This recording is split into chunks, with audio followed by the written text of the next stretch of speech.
The moment my sister-in-law clinked her wine glass and smiled at me across the table, I knew exactly what was coming. I had seen that smile before, soft, rehearsed, designed to make you feel chosen when really you were being set up. I didn't smile back. For the first time in 3 years, I just watched her. My name is Sarah. I'm 32, and until 8 months ago, I was the kind of woman people called a team player, reliable, generous, the one who picks up the check before anyone notices it arrived. I run a marketing division for a mid-sized tech company, earn well, invest carefully, and I built every bit of that from scratch. Student loans paid off at 27, first apartment alone at 24, no safety net, no family money, no backup plan. I did that, me. So when I married my husband Daniel 3 years ago and slowly became the financial floor everyone stood on without saying thank you, I didn't see it happening. That's the thing about being the capable one. People don't take advantage of your strength all at once. They test it in small, quiet ways, until the testing becomes the arrangement. Daniel's sister, Brooke, had always been charming in that exhausting way, the kind of person who made every room feel like a performance and every conversation feel like an audition. She was 29, lived 40 minutes away, and had a gift for appearing in our lives exactly when she needed something and disappearing the moment she didn't. Her boyfriend, Ryan, was pleasant enough. Quiet. The kind of quiet that either means depth or avoidance, and with Ryan, I eventually learned it was the second one. The first loan happened 14 months into our marriage. Brooke called on a Tuesday evening, voice tight, explaining that she and Ryan had miscalculated their lease renewal and were $3,000 short. Just for the month, she'd pay it back by the end of the quarter. Daniel covered the phone with his hand and looked at me with that particular expression, somewhere between asking and assuming. And I said yes, because we had it, and she was family, and I still believed those two things meant something to each other. End of the quarter came and went. When I brought it up gently to Daniel, he said Brooke was still getting back on her feet, and it wasn't the right time. I nodded. I filed it. 6 months later, she needed help with a car repair. $1,400. Then Ryan had a dental emergency. They were uninsured, just temporarily. They were sorting it out, and that was $800. Then there was the trip Brooke and Ryan took to Austin, that we somehow ended up covering, because Daniel transferred money from our joint account before telling me. And when I noticed and asked, he said it was a gift for her birthday. Her birthday is in March. They went to Austin in October. I said nothing then, either. I smiled. I was still being reasonable. What I didn't know, what I had no reason to suspect yet, was that Brooke and Ryan had opened a small online business 9 months earlier. Candles, home goods, that kind of thing. A real operation with inventory and a vendor account and, I would later find out, startup costs they funded almost entirely using money that passed through our joint account. I didn't know any of that the night of the dinner. It was a Sunday. Brooke had invited us to her apartment for what she called a celebration dinner. She and Ryan had some news. The table was set nicely, candles lit, the kind of effort that means either genuine joy or a careful ask coming at the end of the evening. I wore a green dress I liked. I brought a bottle of wine. I was prepared to be happy for her. The food was good. The conversation was easy. Brooke was bright and warm, kept refilling my glass, kept asking about my projects at work in that interested way that felt like the setup to something. Ryan was quieter than usual. I noticed that. He kept glancing at Brooke. Tiny checks, the way people do when they're waiting for a cue. Midway through the main course, Brooke set down her fork and reached across the table and squeezed Daniel's hand. Then she looked at me with those wide, warm eyes and said, "We have some really exciting news. Ryan and I are taking Bloom to the next level. We've found a commercial space, a real storefront, and we're ready to make this a real business." She paused for effect. She was good at pauses. "We just need a little bridge to get us there. You two have always been our biggest supporters." She laughed lightly. "Honestly, without your help this past year, none of this would even be possible." I kept my face completely still. Daniel was already nodding slowly, the way he nods when he's already said yes in his head and just needs his mouth to catch up. "How much are we talking?" he asked, and the "we" landed in my chest like a stone dropped into still water. Brooke named the number without hesitating. $22,000. The table went quiet. Not dramatically, just the natural pause of a room recalibrating.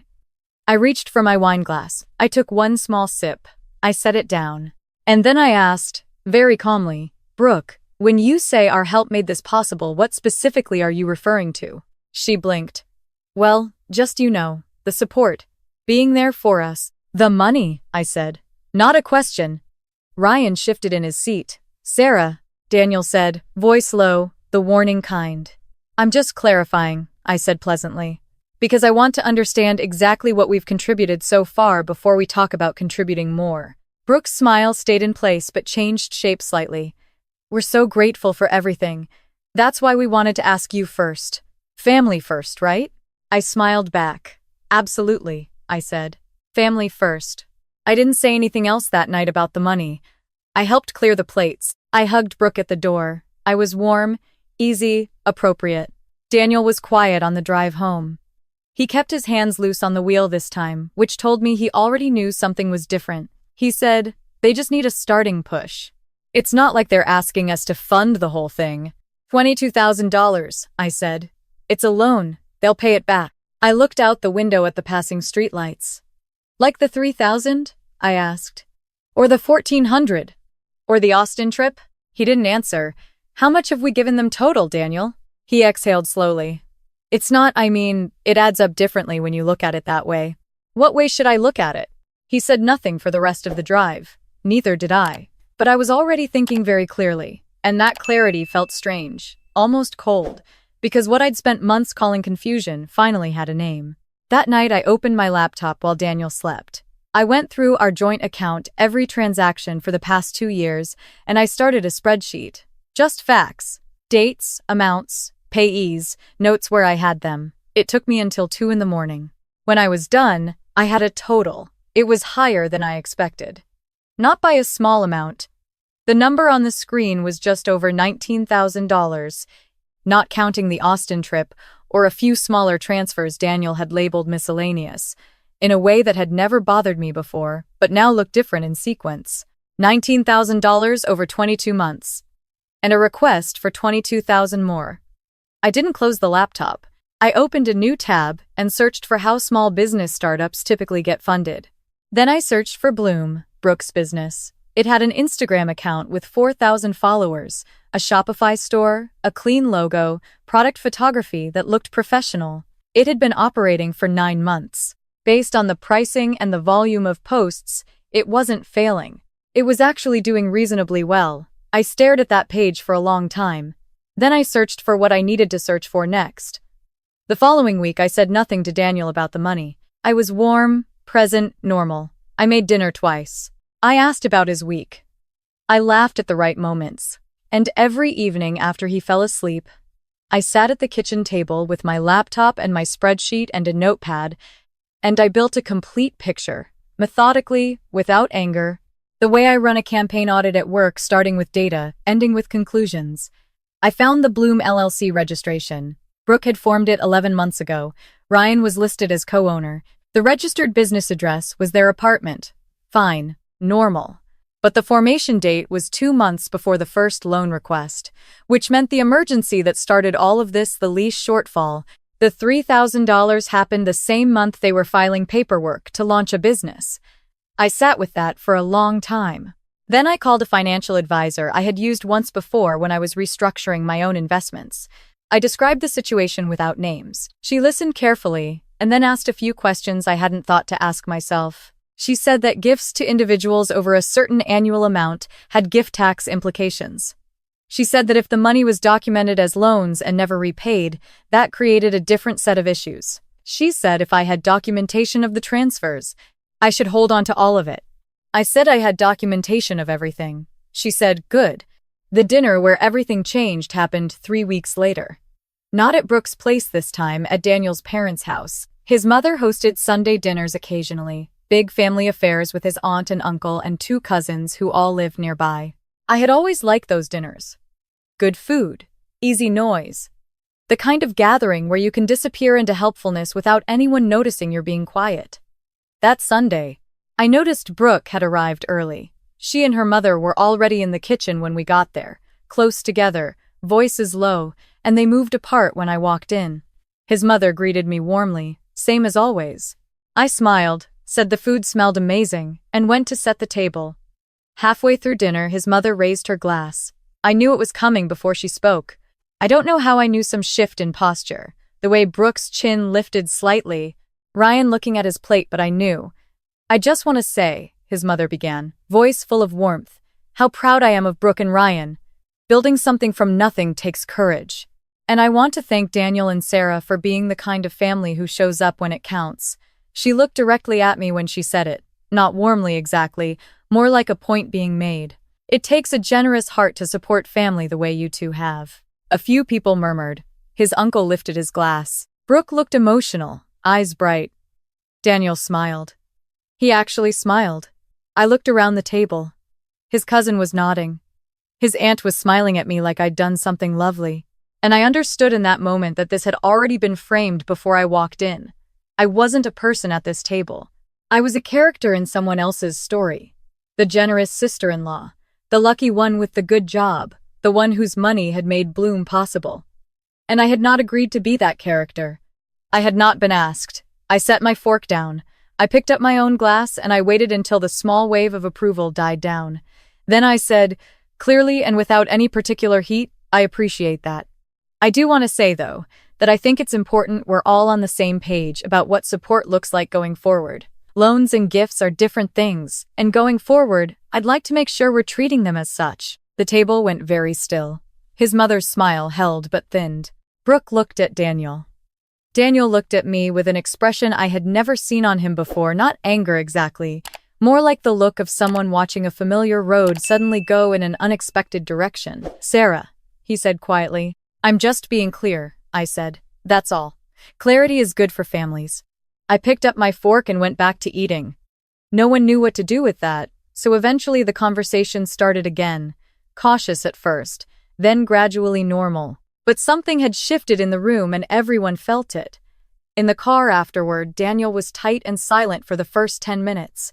Then he said my name in that tone. I said, don't. He said I had embarrassed him. I said, your sister stood at the table and let your mother thank me for funding her business as though I had agreed to do that. Without asking me. Without telling me. In front of your whole family. He said it wasn't that big a deal. $22,000. I said again. Plus the $19,000 she already has. You don't know that she... I know exactly, I said. I have the spreadsheet. That silenced him. When we got home, I went to my office, and I closed the door, not dramatically, just closed it. And I sat down, and I finished what I had already started the week before. I had spent 3 evenings consulting with a lawyer, a quiet, careful woman who specialized in exactly this kind of situation. She had helped me draft a formal letter of documentation. Not threatening, not aggressive, just accurate. A record of every transfer, labeled as loans with the understanding of repayment, with a formal request for a repayment schedule. I had also, 2 days earlier, separated my direct deposit into a private account I opened in my name only. I printed the letter. I signed it. I had it sent by certified mail to Brooke and Ryan's address the next morning. Then, I waited. The call came 4 days later. Brooke's voice was different, no performance, just a hard, tight core of something that might have been fear dressed as indignation. She said this was unbelievable. She said family didn't do this to each other. She said I had blindsided her. She said she had thought of me as a sister. I let her finish. Then I said, Brooke, the letter includes documentation of every transfer with dates and amounts. I'd like to arrange a repayment plan that works for both of us. I'm not asking for everything at once. She said I was being cruel. I said, I'm being accurate. She said she was going to talk to Daniel. I said, okay. She did. That evening, Daniel came to find me in the kitchen with the look of a man who had been handed something heavy and wasn't sure where to put it down. He said Brooke was devastated. He said his mother was upset. He said I had made everyone feel like criminals. Has anyone asked, I said evenly, whether I feel like I was treated fairly? He opened his mouth, closed it. I earned every dollar that went into that account, I said. I never agreed to fund a business. I was never asked. I was just quietly relied upon and then publicly thanked for it in front of your family as though the whole thing was settled. I looked at him steadily.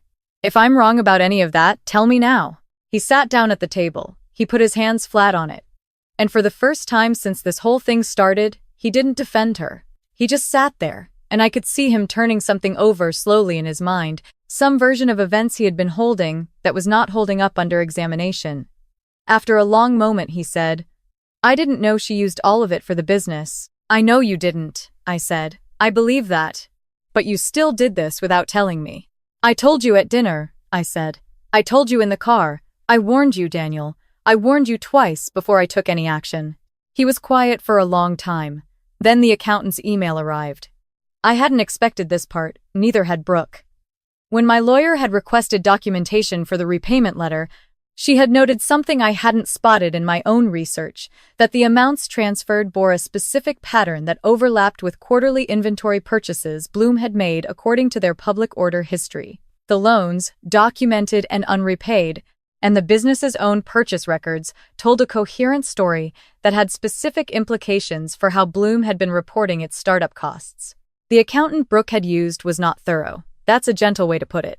The letter my lawyer sent noted, without accusation, that the documentation existed and that Sarah was open to a private resolution before any of it became relevant to parties outside the family. Brooke called back within 48 hours. This time, the indignation was gone.